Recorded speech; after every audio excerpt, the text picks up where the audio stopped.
RCF. La philo sur RCF dédiée à la jeunesse, un dialogue autour de différents sujets, d'actualité ou de sujets plus profonds. Et aujourd'hui, le sujet est « L'amour n'est pas un sentiment ».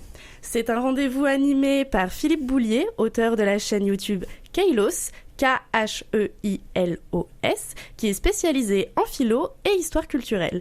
Mais aussi avec Eva de Bonlacroix, consultante en marketing digital, et Lucas Nambeau, étudiant à Excelia. Bonjour à vous trois. Bonjour. Bonjour Margot. Alors, l'amour n'est pas un sentiment. Et oui, alors bonjour Eva, bonjour Lucas, merci de m'accompagner pour cette émission.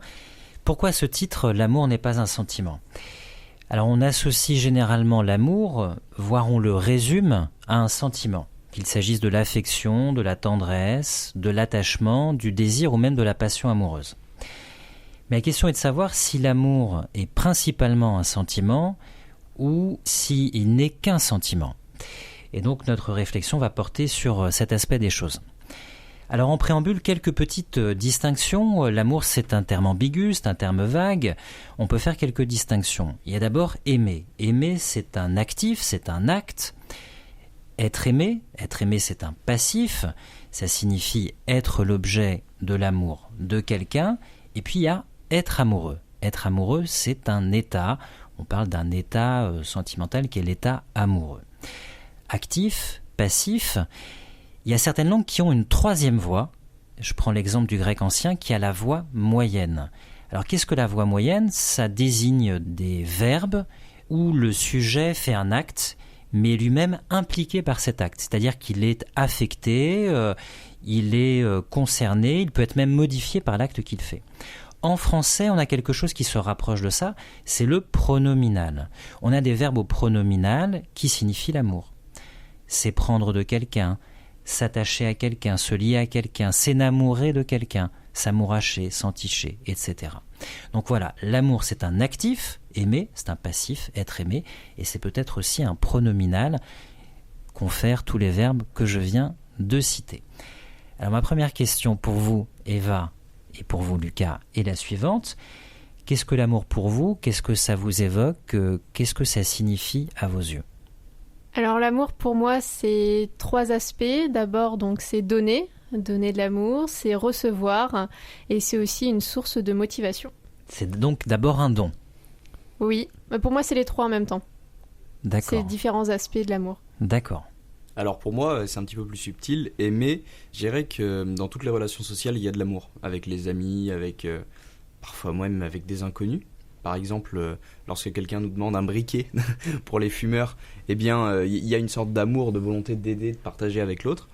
Et je pense qu'il y a différents grades de l'amour, et notamment le plus puissant, je pense que c'est l'amour au sens premier du terme. Et pour moi, aimer, c'est avant tout partager, mais quand même avoir une sorte d'individualité, c'est-à-dire être le nous, mais être à la fois individuel dans le nous. Partage, don, désir, motivation, ce sont les thèmes là que vous avez évoqués. Eva, est-ce que vous seriez d'accord pour dire que finalement l'amour, j'allais dire entre guillemets, se dilue en un dégradé très très vaste et concerne des relations très très diverses ? Ou bien est-ce que pour vous l'amour, c'est l'amour avec un grand A et ça concerne un certain type de relation, une certaine intensité peut-être de relation ?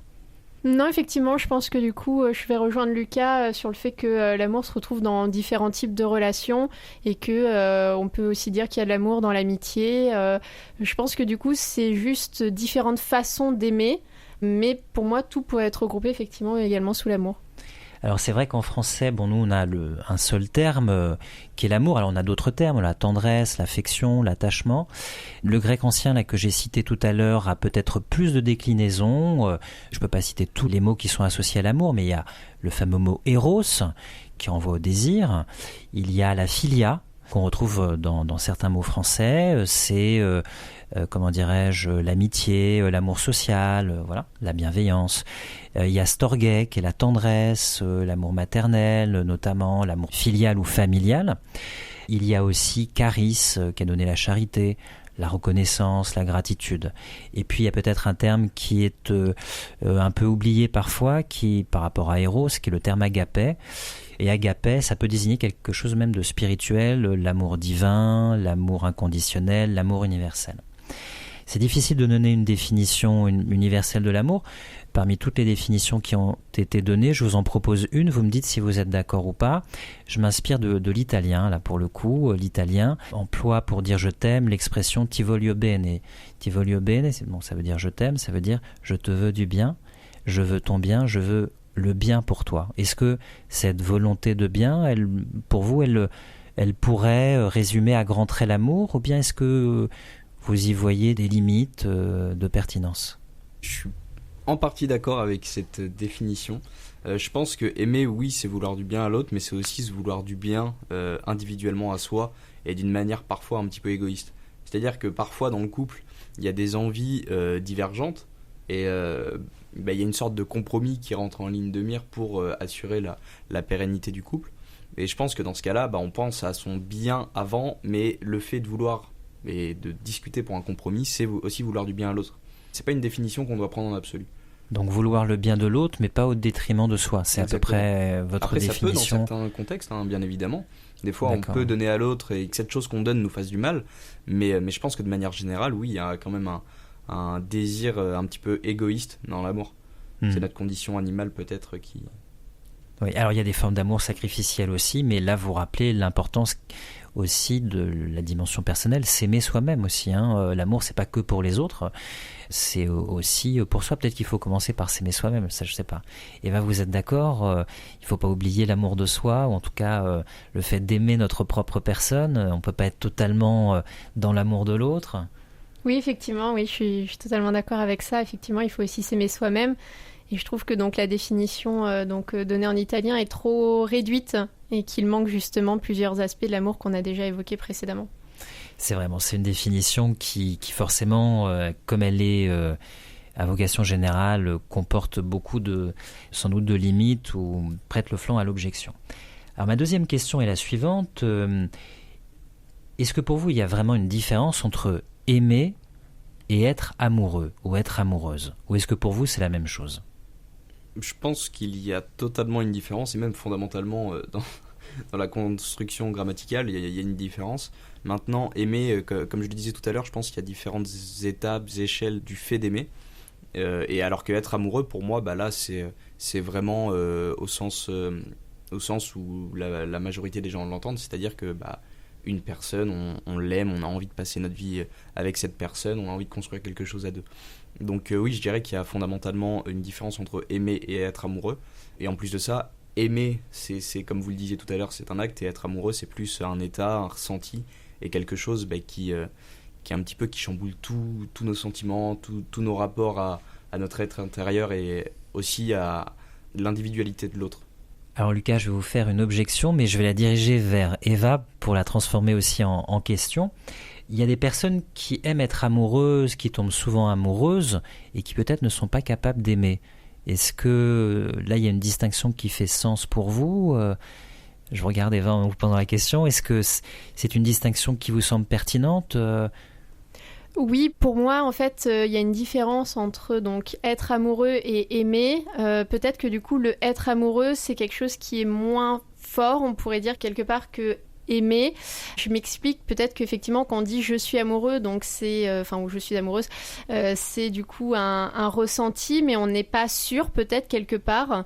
Et quand vraiment du coup on dit qu'on aime quelqu'un ou qu'on est prêt du coup à lui dire, il y a peut-être du coup une différence là-dedans, parce que donc c'est être prêt à aimer l'autre et pas juste se dire qu'on est amoureux. Mais est-ce qu'on peut être amoureux ou amoureuse et refuser d'aimer la personne ? Ou se refuser d'aimer ? Oui, mais dans ce cas, du coup, ce sera sans doute des facteurs extérieurs. Je m'explique, par exemple, on peut se dire qu'on tombe amoureux de quelqu'un, mais que cette personne, par exemple, est déjà en couple ou déjà prise. Et dans ce cas, du coup, on ne va pas passer au stade de se dire d'aimer peut-être, et on va rester au stade de se dire on est juste être amoureux pour ces facteurs-là. Lucas, vous vouliez ajouter quelque chose ? Oui, je pense très honnêtement que le fait d'aimer l'amour, comme vous le disiez tout à l'heure, c'est quelque chose qui me semble un petit peu bizarre, parce que l'amour, c'est quand même quelque chose qui supprime pas mal de notre individualité. Et je pense qu'on choisit pas réellement d'être amoureux ou pas. C'est vraiment quelque chose qu'on ressent au plus profond de nous. Alors oui, bien évidemment, dans la faisabilité de l'amour, comme vous le disiez tout à l'heure Eva, il y a parfois des freins. Donc par exemple, quelqu'un qui est déjà marié, quelqu'un qui habite à l'autre bout du monde, il y a des freins. Par contre, le fait d'aimer l'amour, c'est vrai que c'est un petit peu fou peut-être, parce que l'amour c'est un petit peu faire démissionner notre liberté. Je me souviens plus quel auteur disait ça, Philippe. Mais vous allez le savoir. Ah oui, que c'est une démission de la liberté, l'amour. Oui, alors il y a beaucoup d'auteurs qui ont parlé du fait de l'emprise de la relation amoureuse sur nous, ou des sentiments, ou des passions justement, pour employer un terme du XVIIe. Alors vous avez employé une expression qui est très belle, aimer l'amour.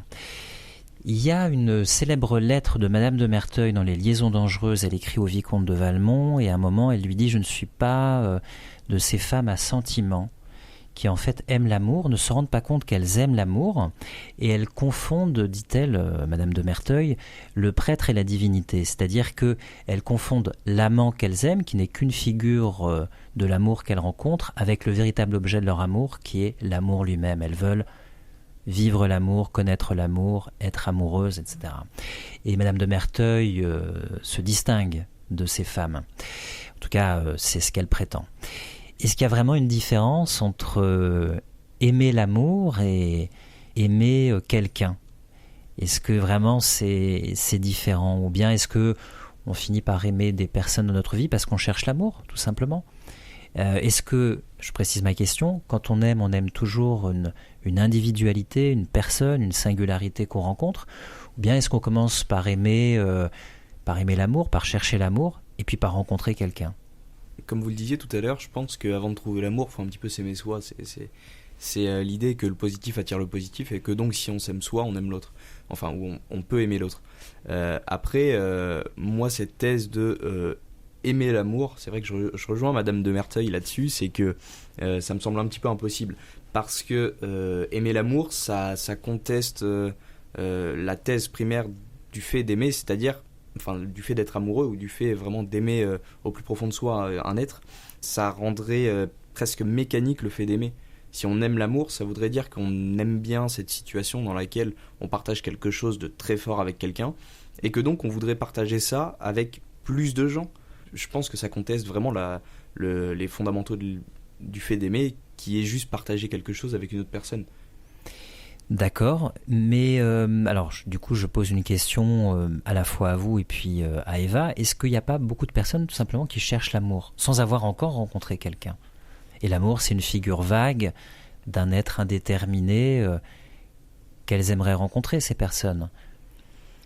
Peut-être que du coup la question derrière ça, c'est quand on dit chercher l'amour, qu'est-ce qu'on entend derrière ? Est-ce que c'est chercher juste une compagnie ? Donc quelqu'un avec qui être. Est-ce que c'est chercher du coup à combler un besoin physique ou un besoin du coup psychologique ? Donc c'est peut-être du coup finalement en fait qu'est-ce que veut dire chercher l'amour ? C'est un peu du coup la question que je vous retourne. Lucas, peut-être du coup vous avez une idée là-dessus ? Je dirais aussi que le fait de vouloir être amoureux, le fait d'aimer l'amour, ça renvoie, je pense, à un certain désir social. C'est-à-dire que la société nous apprend toujours, entre guillemets, à devoir être amoureux, en oubliant parfois l'idée que c'est quelque chose qui dépasse un petit peu toute mécanisation qu'on pourrait mettre en place.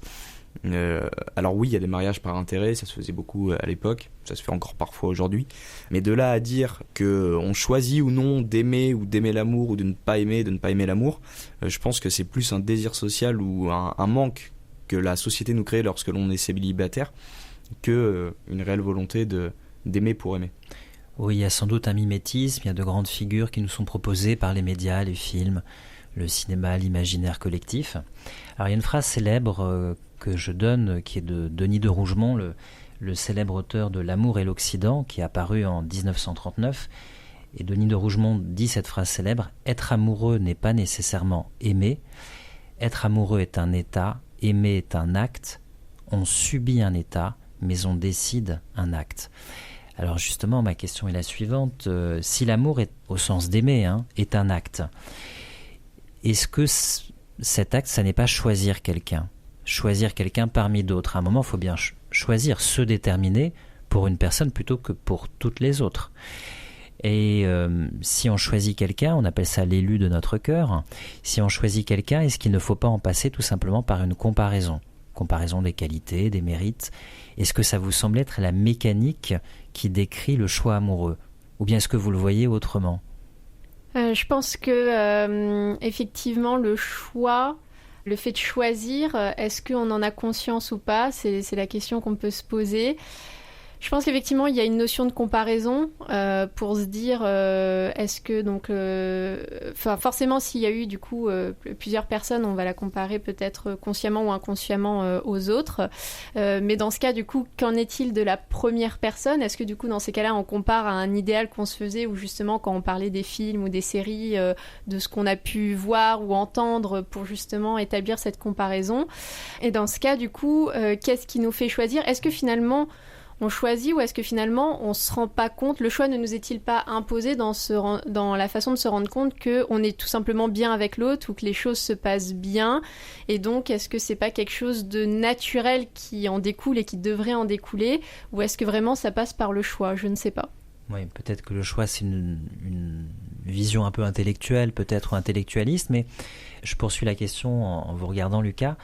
S'il y a choix, s'il y a comparaison, puisqu'on rencontre plusieurs personnes qui ont des qualités, qui ont des mérites, chacune, et en admettant qu'on ait le choix d'ailleurs, si on choisit une personne plutôt qu'une autre, ou si le choix se fait tout seul, comme le dit Eva, est-ce qu'il n'y a pas une dimension du coup de rivalité, de concurrence entre les individus pour apparaître comme la personne à choisir plutôt que toutes les autres? Mais pour moi, il y a tout à fait une rivalité.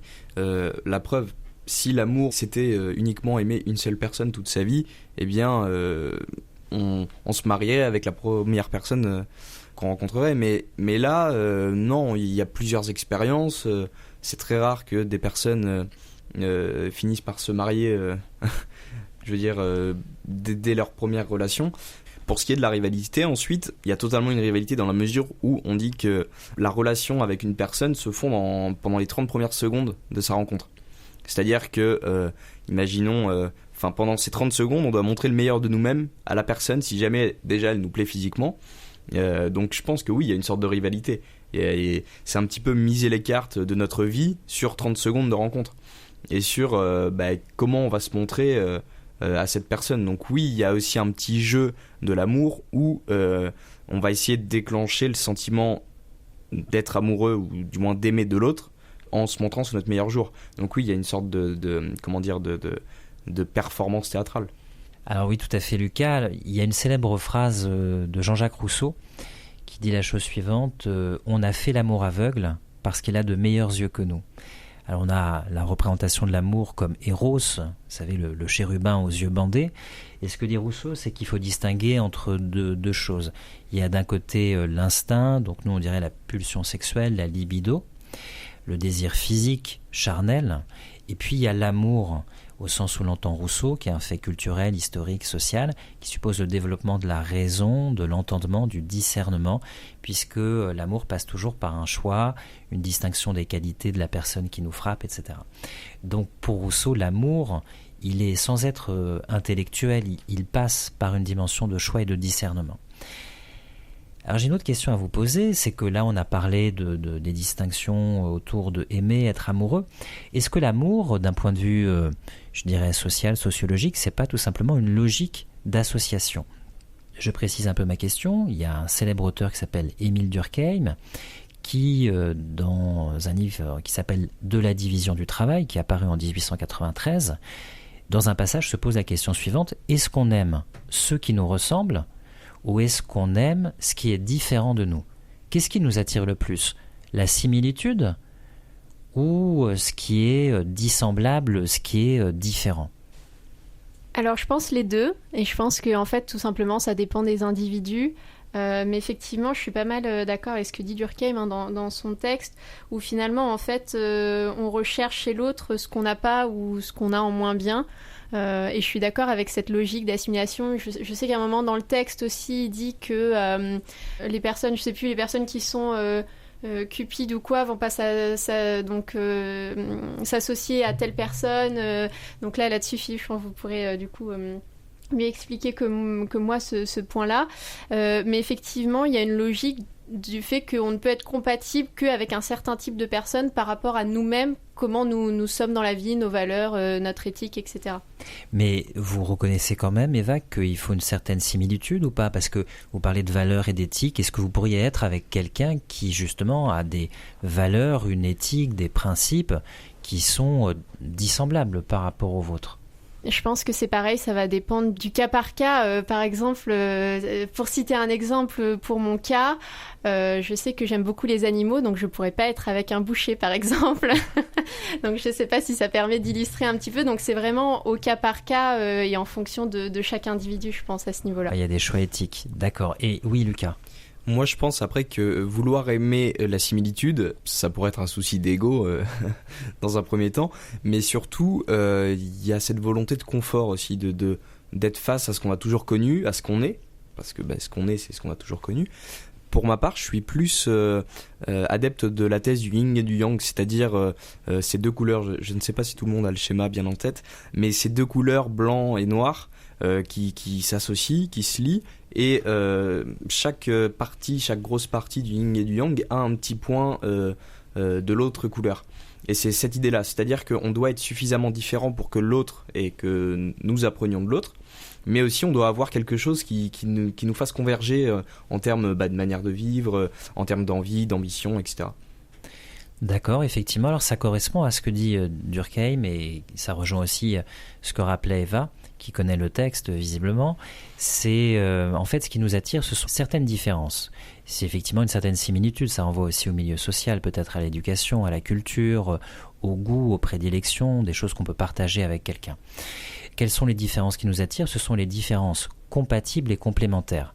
Comme le disait Eva, quelqu'un qui est très généreux ne pourra pas vivre ou vivra très mal avec quelqu'un qui est très avare. Quelqu'un de bienveillant vivra soit très mal, soit sera conduit à se séparer d'une personne qui a beaucoup de malignité, qui a un esprit un peu méchant. En revanche, il y a des associations de compatibilité. Quelqu'un qui est introverti trouvera de la sécurité dans quelqu'un qui est extraverti. Quelqu'un qui est plus éthéré trouvera un complément dans quelqu'un qui est plus pratique, pragmatique. Donc il y a ce type d'association. Pourquoi ? Parce que pour Durkheim, le désir vient du manque. Et on a tous des insuffisances. Et donc notre désir, il est tourné vers des personnes qui possèdent ce qu'on ne possède pas. Et le but, c'est d'être à deux ou de former des associations où on existe un peu plus à deux que tout seul. On forme une unité plus grande que nous-mêmes. Ça suppose que le désir vient du manque, et ça c'est une idée qui vient de l'Antiquité, qui vient de Platon, et il l'avait formulée dans le banquet. Oui, Lucas. Mais pour rebondir sur cette idée, je pense que aimer, du coup, c'est cette volonté de ne pas rester statique, tant vis-à-vis de nous-mêmes, notre être, mais aussi vis-à-vis du fait d'aimer en lui-même, c'est-à-dire montrer des preuves d'amour à l'autre, et lui montrer qu'on comprend son individualité, et surtout qu'on la respecte, tout en souhaitant quand même des points de convergence avec cette personne. Donc c'est une dynamique positive. Pour moi, c'est ma vision de l'amour, bien évidemment. Je sais que j'ai horreur de rester statique, mais oui, je pense que c'est cette volonté de toujours se surpasser, mais aussi d'apprendre fortement de l'autre. Et comment dirais-je, en continuant dans cette ligne, j'ai peut-être encore le temps de vous poser une dernière question ou deux dernières questions. Quand on aime, souvent on veut être aimé. Qu'est-ce qu'on veut quand on veut être aimé ? Qu'est-ce qu'on attend ? Qu'est-ce qu'on recherche quand on veut être aimé ? Pour moi, on recherche de l'attention, des moments à deux, peut-être des mots doux et dans un objectif de long terme, peut-être une dévotion finalement, et l'objectif de trouver la personne avec qui on partagera sa vie jusqu'au bout. Il y a l'idée de continuité, il y a l'idée de dévouement aussi. Exactement. D'accord. Lucas, qu'est-ce qu'on veut quand on veut être aimé ? Aimer, pour moi, c'est aussi accepter la face négative de l'amour. C'est-à-dire, il y a une très belle citation qui résume ça. Donc c'est Umberto Eco dans Le nom de la rose qui dit que la vie serait paisible sans amour, tellement rassurante, tellement tranquille, mais tellement triste. C'est-à-dire que, aimer, c'est ne pas vouloir être statique, mais accepter ce fait d'être statique, ça rend triste et ça rend notre être fini. Et je pense que aimer, oui, c'est vouloir se surpasser avec une autre individualité que soi. Aimer permet sans aucun doute de réenchanter notre vie, sinon serait sans doute trop grise. Alors, il y a une célèbre phrase d'une autrice qui est Adélaïde Louise Delcmul-Bloqueville, qui disait la chose suivante. Ça vous concerne puisqu'elle parle des personnes de 20 ans, vous avez peu ou prou cet âge. À 20 ans, on aime comme on voudrait être aimé, sans réflexion, sans but autre que celui d'aimer. On sait réellement d'instinct qu'il est meilleur encore d'aimer que d'être aimé. Alors j'ai le temps d'une dernière question. C'est une question un peu paradoxale puisqu'on a été très positif sur l'amour. Est-ce qu'on peut avoir peur d'aimer ? Est-ce que l'amour comporte des risques ? Est-ce que l'amour comporte des angoisses ? Est-ce qu'on peut reculer devant le fait d'aimer ? Qu'est-ce qui peut susciter ce type d'attitude ? Bien évidemment qu'il faut avoir peur de l'amour. Pour moi, il faut plus que savoir qu'on peut en avoir peur. C'est-à-dire que ça renvoie à ce que je disais tout à l'heure. C'est que l'amour, il y a des facettes négatives, bien évidemment. Un amour non réciproque, un amour dangereux, toxique. On entend souvent ce terme de toxicité de certaines relations. Donc oui, totalement, parce que c'est cette idée de sortir un petit peu de soi et de devoir se plier, entre guillemets, à l'individualité de l'autre dans certains contextes. Donc oui, totalement, aimer c'est dangereux. Pourquoi ? Parce qu'on a tendance à s'oublier soi. Il faut savoir faire cette juste balance entre donner à l'autre et aussi se protéger soi. D'accord, oui. Eva ?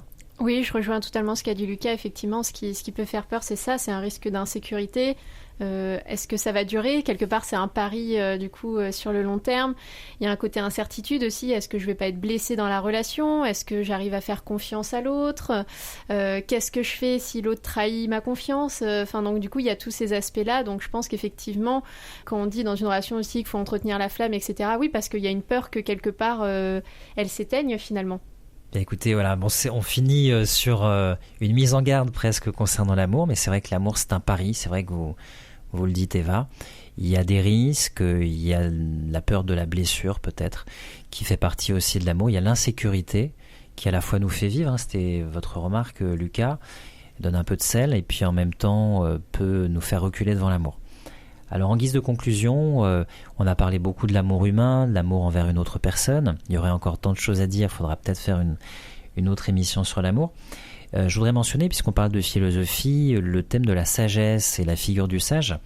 Il y a une belle réflexion chez les stoïciens, notamment chez Marc Aurèle, qui était un empereur romain, qui était stoïcien, dans un ouvrage qui s'appelle « Penser pour moi-même ».